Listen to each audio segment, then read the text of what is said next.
एक बार एक युवक गौतम बुद्ध के पास आया और गौतम बुद्ध से बोला कि हे बुद्ध, मेरे मन में इतने गंदे विचार क्यों आते हैं। मैं नहीं चाहता कि मेरे मन में गंदे विचार आए, पर मेरे मन में हमेशा काम वासना के विचार चलते रहते हैं और मैं इनके बारे में सोच सोच कर बहुत परेशान हूं। मेरी ऊर्जा और समय यह सब सोचने में ही नष्ट हो जाती है और इन सब के विचारों की वजह से मैं कभी भी शांत नहीं रह पाता और मैं हमेशा ही स्त्रियों को देखकर मोहित हो जाता हूं। इन विचारों को अपने आप को रोक ही नहीं पाता। बुद्ध मुस्कुराए और उन्होंने उस युवक से पूछा, क्या तुम्हें पता है यह काम वासना होती क्या है? फिर लड़के ने उत्तर दिया और कहा, बुद्ध, मैं यह तो नहीं जानता कि काम वासना होती क्या है, पर हां, यह जो भी है बहुत बुरी चीज है। फिर बुद्ध ने उस युवक से कहा कि सबसे पहले तो तुम्हें यह समझना है कि प्राकृतिक रूप से जो भी चीज हमारे अंदर है वह बुरी नहीं है। हमारे जीवन में उसकी कुछ ना कुछ जरूरत है। वासना कोई बुरी बात नहीं है। यह तो हमारे मन की एक भावना है जो हमें किसी ना किसी चीज की कमी का एहसास करवाती है और फिर हम उस चीज को पाने के लिए उस चीज की तरफ आकर्षित हो जाते हैं। जैसे अगर तुम्हारे पास धन की कमी है तो तुम में धन पाने की वासना उत्पन्न हो जाएगी। तो वासना कुछ और नहीं, बस एक प्रकार की कमी है जो कि एक प्रकार की जरूरत का एहसास है। और जब यह जरूरत शारीरिक हो तो हम इसे काम वासना का नाम देते हैं। युवक ने गौतम बुद्ध को कहा कि बुद्ध, मुझे काम वासना का मतलब तो समझ में आ गया, पर आप मुझे यह बताइए कि यह आती कहां से है और कैसे आती है। गौतम बुद्ध ने कहा कि काम वासना कहीं से आती नहीं है, यह तो हमारे अंदर ही होती है और इसका होना तो जरूरी भी है, तभी तो मानव जाति का विस्तार होगा। युवक ने कहा, जब यह हमारे अंदर ही है और जरूरी भी है तो फिर लोग इसे गलत क्यों बोलते हैं? बुद्ध ने कहा कि यही तो समस्या है। लोगों ने काम वासना को गलत तरीके से सोच लिया है। इसे छिपाने की, दबाने की कोशिश करते हैं। काम वासना गलत नहीं है, बल्कि काम वासना का गलत तरीके से प्रयोग करना गलत बात है। लोग जिससे प्रेम करते हैं बस उसी के लिए जीने लग जाते हैं, उसे पाना ही अपना लक्ष्य बना लेते हैं और उसी के बारे में हमेशा सोचते रहते हैं, पर यह सब गलत है। बुद्ध ने युवक से कहा, क्या तुम्हें पता है जानवरों में भी काम वासना होती है? युवक ने उत्तर दिया, हां बुद्ध, जानवरों में भी काम वासना होती है, क्योंकि जानवर भी तो आखिर अपनी पीढ़ी को आगे बढ़ाएंगे। बुद्ध ने कहा, तो फिर हम जानवरों की काम वासना को गलत क्यों नहीं कहते? युवक ने कहा, मुझे नहीं पता महात्मा, आप ही मुझे बताइए। गौतम बुद्ध ने कहा कि जानवर अपनी काम वासना का प्रयोग आनंद प्राप्ति के लिए नहीं करते, वह तो सिर्फ संतान उत्पन्न करने के लिए ही काम वासना का उपयोग करते हैं। जानवरों को प्रकृति ने इतनी समझ नहीं दी कि वह काम वासना को अपने सुख का आधार बना सके, जबकि मनुष्य अपनी समझ के बलबूते पर प्रकृति में पाई जाने वाली प्रत्येक वस्तु को अपने सुख के लिए प्रयोग करता है। हम इंसानों ने ही काम वासना को अपने सुख का साधन बना लिया है, जबकि प्रकृति ने तो हमें अपने वंश को आगे बढ़ाने के लिए दिया था, लेकिन इंसानों ने इसे अपने जीवन का परम लक्ष्य बना रखा है और इस तरह से काम वासना का भी लगाम हो जाना गलत है। युवक ने पूछा, महात्मा जी, ये काम वासना हम पर हावी क्यों होती है? तब गौतम बुद्ध ने कहा कि सुनो, अब जो मैं तुम्हें बताऊंगा उसे तुम ध्यानपूर्वक सुनना। काम वासना का सारा खेल तुम्हें समझ आ जाएगा, तुम्हें तुम्हारे सारे सवालों का जवाब मिल जाएगा। बस तुम्हें ध्यान से सुनकर समझना है। एक बार की बात है, एक आश्रम में गुरु और उनके शिष्य रहा करते थे, जो रोजाना आश्रम के बाहर स्थित गांव में भिक्षा लेने के लिए जाते थे। उस आश्रम का एक शिष्य जिस गांव में भिक्षा लेने जाता था, उस रास्ते में एक नदी पड़ती थी। एक दिन उसने देखा कि एक लड़का पेड़ के पीछे छिपा है।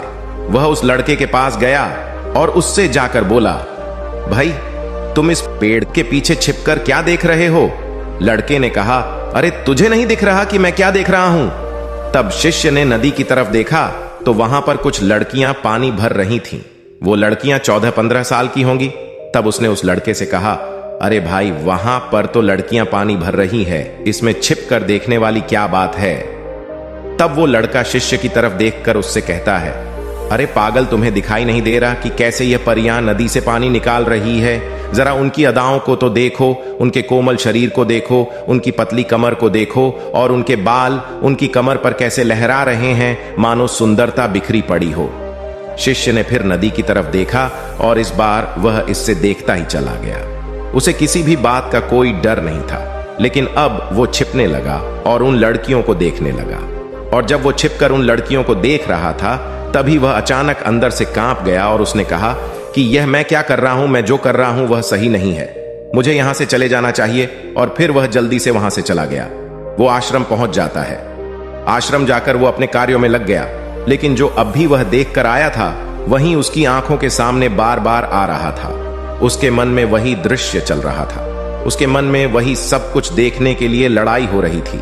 उसका किसी भी काम में मन नहीं लग रहा था। सुबह होते ही वह रोज जल्दी ही भिक्षा के लिए आश्रम से निकल जाता और उस नदी के पास वाले पेड़ के पास जाता, और जहां पर वह लड़का पहले से मौजूद रहता था, उस लड़के के साथ मिलकर लड़कियों को छुप छुप कर देखता था। अब वह रोज ऐसा करने लग गया। यह उसके रोज का काम हो गया। अब उस शिष्य का मन किसी भी काम में नहीं लगता था। वो हमेशा ही किसी ना किसी प्रकार के विचार में उलझा रहता। वो आश्रम के कार्यों को भी ठीक ढंग से नहीं कर रहा था। न वो ठीक से सो पाता था और न वो ठीक से खाना खा पाता था। उसका मन बेचैन सा रहता था। उसका मन बार बार उन लड़कियों के सौंदर्य को देखने के लिए तरसता था। जब गुरु शिक्षा देते तब भी उसका मन कहीं और विचारों में खोया रहता था। गुरु ने अपने शिष्य की इन हरकतों को जान लिया था। तब एक दिन गुरु ने शिष्य को अपने पास बुलाया और कहा कि आज से मैं भी तुम्हारे साथ भिक्षा मांगने चलूंगा। तुम और मैं साथ साथ भिक्षा मांगने चलेंगे। तभी शिष्य गुरु को मना करते हुए बोला, नहीं गुरुदेव, आप परेशान क्यों हो रहे हो? मैं अकेला ही ठीक से भिक्षा मांग सकता हूं। गुरु ने शिष्य से कहा कि ठीक है, तुम अकेले ही भिक्षा मांगने जाओ। शिष्य तुरंत वहां से भिक्षा मांगने के लिए निकल गया। उसके जाने के बाद गुरु भी आश्रम से निकल गए और शिष्य का पीछा करने लगे कि वो कहा जाता है, किससे मिलता है। यह सब देखने के लिए उसके पीछे पीछे चलने लगे। थोड़ी दूर जाने के बाद गुरु ने देखा कि उनका शिष्य एक लड़के के साथ एक पेड़ के पीछे अपराधी की तरह छिपा हुआ है और छिपकर कुछ देख रहा था। गुरु भी अपने शिष्य के पीछे जाकर खड़े हो गए कि आखिर उनका शिष्य क्या देख रहा है, जिसे देखने के लिए वो पेड़ के पीछे अपराधियों की तरह छिपा पड़ा है। गुरु ने देखा कि उनका शिष्य पेड़ के पीछे छुपकर लड़कियों को देख रहा था जो कि नदी से पानी भर रही थी। तभी गुरु ने शिष्य को कहा कि तुम क्या देख रहे हो? अपने गुरु की आवाज सुनकर वह शिष्य घबरा गया और उसके पसीने छूटने लगे। वह थर थर कांपने लगा, जैसे किसी चोर को चोरी करते समय रंगे हाथों पकड़ लिया हो। उसकी हालत खराब हो गई। वो कुछ भी नहीं बोल रहा था। उसके मुंह से कुछ टूटे फूटे शब्द भी बाहर निकल रहे थे। वो अपने गुरु से नजर भी नहीं मिला पा रहा था। गुरु ने शिष्य की तरफ देखा और कहा कि मेरा शिष्य तो निडर था, उसे तो किसी भी चीज का डर नहीं था, लेकिन यह क्या तुम तो डर के मारे कांप रहे हो? शिष्य ने गुरु से कहा कि मुझे माफ कर दो गुरुदेव, मेरा इसमें कोई दोष नहीं है। उस लड़के ने मुझे बहका दिया था, लेकिन आपसे मैं वादा करता हूं कि आज के बाद मैं ऐसा कभी दोबारा नहीं करूंगा। मुझे माफ कर दो गुरुदेव। गुरु ने शिष्य से कहा कि कोई बात नहीं, पर इस बात का तुम ध्यान रखना कि हम जैसी संगति करते हैं वैसा ही फल हमें प्राप्त होता है। उसके विचार हमारे अंदर प्रवेश करते हैं, इसीलिए अच्छी संगति करो जिससे तुम्हारे अंदर अच्छे विचारों का प्रवेश हो। फिर गुरु और शिष्य आश्रम लौट आए और फिर से आश्रम के कार्यों पर ध्यान देने लगे। उसने उस रास्ते को छोड़ दिया और दूसरे रास्ते से जाने लगा। वो अपने काम को ध्यान से करता, लेकिन धीरे धीरे उसके अंदर क्रोध उत्पन्न हो गया और फिर वो दूसरों पर क्रोध करने लगा और बेचैन रहने लग गया। अब वो सही समय पर भोजन भी नहीं करता था। वो भोजन भी बहुत कम खाता था। एक रात गुरु शिष्य के पास आए और उसे बोले कि अब तक तुमने कितनी बार अपना वादा तोड़ दिया। यह सुनकर शिष्य अपने गुरु के चरणों में गिर गया और रोने लगा। रोते रोते ही उसने गुरु से कहा कि गुरुदेव, मैं कई बार अपना वादा तोड़ चुका हूं, फिर वादा कर लेता हूं, लेकिन हर बार मैं वादा तोड़ देता हूं। मेरा मन मेरे नियंत्रण में है ही नहीं। मैं बहुत कोशिश करता हूं कि मैं अपने मन से सारे बुरे विचारों को निकाल डालूं, लेकिन मैं चाहकर भी ऐसा नहीं कर पा रहा हूं। फिर गुरु ने शिष्य को कहा कि चलो मेरे साथ। गुरु शिष्य को आश्रम के बगीचे में लेकर गए और शिष्य से कहा कि देखो, यहां पर कुछ नालियां बनी हुई है जिससे नदी का पानी इन पौधों तक आ रहा है और यह पानी एक निरंतर भाव से बह रहा है। क्या तुम इस पानी के बहाव को रोक सकते हो? शिष्य ने कहा कि हां गुरुदेव, मैं इस बहाव को रोक सकता हूं। फिर शिष्य ने मिट्टी उठाकर उस नाली में डाल दी। वो पानी थोड़ी देर के लिए रुक गया और फिर थोड़ी देर बाद उस मिट्टी के ऊपर से पानी बह गया। गुरु ने शिष्य से कहा, अरे ये क्या, ये तो पानी रुका ही नहीं। फिर शिष्य ने कुछ कंकड़ पत्थर उठाकर उस नाली में डाल दिए और फिर थोड़ी देर के लिए पानी रुक गया। लेकिन फिर थोड़ी देर बाद ही उन कंकड़ पत्थर के ऊपर से पानी निकल आया। फिर गुरु ने कहा कि यह क्या हुआ, पानी तो फिर से बह गया। तुम तो बोल रहे थे कि तुम इसे रोक दोगे। क्या हम किसी काम को रोकना चाहे तो क्या हम उसे रोक नहीं सकते? तब शिष्य ने कहा, कोई बात नहीं गुरुदेव, मैं इस पानी को तो आपको रोक के दिखाऊंगा। वह फिर से एक बड़ा सा पत्थर लेकर आया और उसे नाली पर डाल दिया और पानी रुक गया। तब गुरु से कहा कि देखा गुरुदेव, मैंने कहा था ना कि पानी को मैं रोक दूंगा। मैंने पानी को रोक दिखाया। आपकी बात मैंने पूरी कर दी। गुरु मुस्कुराए और बोले, अच्छा जरा ध्यान से देखो, पानी रुक गया। क्या वो तो पीछे की नाली तोड़कर बाहर आ गया और अगल बगल से बह रहा है, और ध्यान से देखो इस पत्थर को आगे भी आ गया और ये पानी अपना रास्ता बदलकर फिर से आगे की तरफ बह जाएगा। और फिर थोड़ी देर बाद ऐसा ही हुआ। फिर गुरु ने शिष्य को समझाया कि तुम्हारे साथ भी तो ऐसा ही चल रहा है। तुम बार बार प्रयास कर रहे हो, बड़े से बड़ा प्रयास कर रहे हो, पर हर बार तुम्हारा प्रयास टूट रहा है और यह हमेशा टूटता ही रहेगा। तुम कितना भी बड़ा पत्थर रख लो, लेकिन पानी तो अपना रास्ता बना ही लेगा। यह सब देखकर गुरु से कहा कि हे गुरुदेव, क्या कोई तरीका नहीं है जिससे मैं गंदे विचारों से बाहर निकल सकूं और यह मेरे मन में आए ही नहीं? गुरु शिष्य को एक नदी के पास ले गए जहां से उस बगीचे में पानी आ रहा था।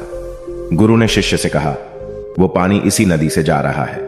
अगर हम यहीं से उस रास्ते को बंद कर दें जहां से पानी बगीचे में जा रहा है, अब क्या हम पानी को रोक नहीं सकते? शिष्य ने कहा कि हां गुरुदेव, अवश्य ऐसा हो सकता है। मैं इस पानी को यहीं से बंद कर देता हूं, तब आगे की नाली में पानी जाएगा ही नहीं और फिर बगीचे में पानी जाएगा ही नहीं। फिर से नदी से जाने वाले रास्ते को बहुत मेहनत करके पत्थर और मिट्टी डाल डालकर बंद कर दिया और गुरु से कहा कि गुरुदेव, मैंने पानी को बंद कर दिया है, अब यह पानी बगीचे में जाएगा ही नहीं। तब गुरु ने कहा कि अगर पानी बगीचे में नहीं जाएगा तो पेड़ पौधों को पानी कहां से मिलेगा? उन पेड़ पौधों को तो पानी की आवश्यकता है, और उन पेड़ पौधों में कुछ पेड़ पौधे तो ऐसे हैं जिनको रोज पानी की आवश्यकता है। वह तो मुरझाकर मर ही जाएंगे। उनका क्या होगा? पानी तो हमें खोलना ही होगा। शिष्य ने गुरु की बात सुनकर वापस नदी से जाने वाले पानी का रास्ता खोल दिया। तब गुरु ने शिष्य से पूछा कि अगर हम इस नदी के पूरे पानी को बगीचे की तरफ मोड़ दे तो क्या होगा? तब शिष्य ने जवाब दिया कि गुरुदेव, वहां पर जितने भी पेड़ पौधे हैं वो गलकर नष्ट हो जाएंगे, वहां पर कुछ नहीं बचेगा।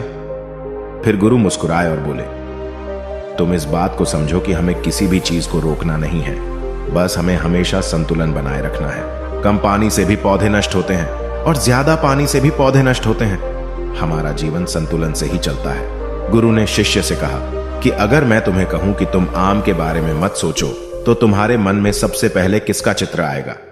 शिष्य ने कहा कि गुरुदेव, मेरे मन में तो पहला चित्र आम का ही आएगा। गुरु ने कहा कि जब हम गंदे विचारों को जबरदस्ती रोकने का प्रयास करते हैं तो वह और मजबूती के साथ हमारे अंदर प्रवेश करते हैं और ज्यादा हमारे अंदर उठते हैं। इसीलिए हमें उन्हें कभी भी दबाने की कोशिश नहीं करनी चाहिए। फिर गुरु ने शिष्य को जाते हुए कहा कि हमारे गंदे विचार बुरे लोगों की संगति करने की वजह से भी आते हैं। कई बार क्या होता है कि कामुकता हमारे अंदर होती नहीं है, लेकिन कुछ अश्लील लोगों के साथ रहने की वजह से यह हमारे अंदर हावी हो जाती है। फिर शिष्य ने कहा कि गुरुदेव, आप सही कह रहे हैं, मैं अपने मार्ग से भटक गया था। फिर वो शिष्य उस रात बहुत ही चैन की नींद सोया। सुबह अपने कार्यों को पूरे मन से किया और फिर सुबह वो भिक्षा लेने के लिए उसी रास्ते से गया जहां वह लड़का आज भी पेड़ के पीछे छुपकर उन लड़कियों को देख रहा था। वो शिष्य नदी पर गया जहां वह लड़कियां पानी भर रही थीं। उसने उन लड़कियों से पानी मांगा। उन लड़कियों में से एक लड़की ने उसे पानी पिलाया और उस सन्यासी शिष्य के चरण छुए। शिष्य ने उसे आशीर्वाद दिया कि तुम्हारा कल्याण हो। उसका मन सकारात्मक ऊर्जा से भर गया। उसके चेहरे पर मुस्कान आ गई थी, जैसे कि उसे कुछ खोया हुआ वापस मिल गया हो। वह वापस अपने रास्ते से जाने लगा। तभी पीछे से वह लड़का आ गया जो पेड़ के पीछे छुपा हुआ था। वह शिष्य के पास आया और बोला कि क्या बात है, आज तो तुमने नजदीक से दर्शन कर लिए, तुम तो मुझसे भी आगे निकले। तब शिष्य ने कहा कि हम हमेशा दूसरे के दर्शन करने में ही व्यस्त रहते हैं, अपने दर्शन कर ही नहीं पाते। तुम कब तक इस पेड़ के पीछे छुपते रहोगे? किसी को पसंद करते हो तो उससे बोल दो, अगर वो भी तुम्हें पसंद करती है, और शादी कर लो। पर उससे पहले तुम कुछ बन जाओ तथा अपने आप को पहचान लो। ऐसे अपना समय बर्बाद मत करो। फिर वह लड़का रोज उससे मिलने लगा और उस लड़के ने नदी पर जाना छोड़ दिया। और फिर वो लड़का अपने जीवन में कुछ बनने के लिए संघर्ष करने लगा। तो तुमने देखा संगति का असर क्या होता है। अपनी संगति बदलो, अपने विचार बदलो। बुद्ध ने युवक से पूछा कि क्या तुम्हें तुम्हारे सारे सवालों का जवाब मिल गया? तब युवक ने कहा कि हां महात्मा जी, आपका बहुत बहुत धन्यवाद। तब गौतम बुद्ध ने युवक से कहा कि जब तुम्हारे मन में गंदे विचार आए तब आप अपने आप को दोषी मत मानो। यह शरीर है और यह सब इसमें हजारों वर्षों से सीखा है। यह केवल तुम्हारे सोच लेने से, शपथ लेने से यह टूटने वाला नहीं है, लेकिन तुम्हारे पास वो शक्ति है और वो ऊर्जा है जिसका तुम्हें संतुलन बनाए रखने के लिए उपयोग करना है। तुम एक जीवित ऊर्जा हो जो कुछ भी अनुभव करने के लिए स्वतंत्र हो, जो कुछ निर्माण करने के लिए स्वतंत्र हैं। इसीलिए तुम अपने आप को पहचानो। दोस्तों, आपको यह कहानी कैसी लगी हमें कमेंट करके जरूर बताना, और ऐसी ही और कहानियों के लिए सब्सक्राइब का बटन जरूर से दबा देना।